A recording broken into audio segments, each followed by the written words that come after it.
No, it's funny, is just before you guys got here, we were going over some of the early history of Turtles. We got to the comics, and this young lady asked about the tank that I had at one time, that I had to terrorize the neighbors. So we were just getting to the evolution of Turtles from comics into the cartoon show, and what is so fascinating, why I love these guys for so many reasons, besides they're the sweetest, nicest, and coolest guys, but these guys put voices to our characters. Nice. Peter and I, when we wrote them, when we were doing the comics, we had our own little voices in them, but nothing, until finally when you And heard then it. you heard us, you went, No. Fire every one of them.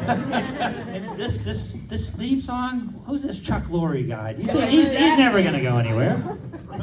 some wannabe. You guys don't know wanna- that story, right? You know that story? I don't That know it. Chuck Lorre, who of course was the executive producer and created Big Bang Theory and How I Met My Mother and all these great shows, a multi-billionaire guy, No doubt. wrote the theme song to our cartoon show. And you didn't know that? I do know that. Oh, you do know, yeah.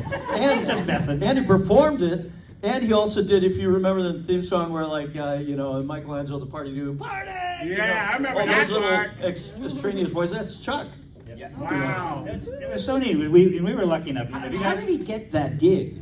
Well, that's what he was doing, and I thought it was an interesting bit in Two and a Half Men when he had Charlie Sheen with that Charlie Waffles character, the Yeah. children's musician. But that actually is what he did when he started. He was writing jingles for commercials, jingles for that was just trying to get into the business. And Courtney and I were lucky enough to meet him. We were invited to watch a taping of The Big Bang. And I got to sit in Sheldon's spot.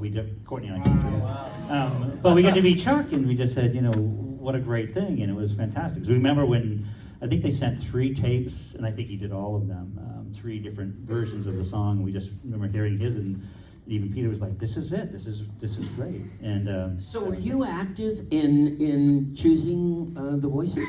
everything, yeah, we chose everything.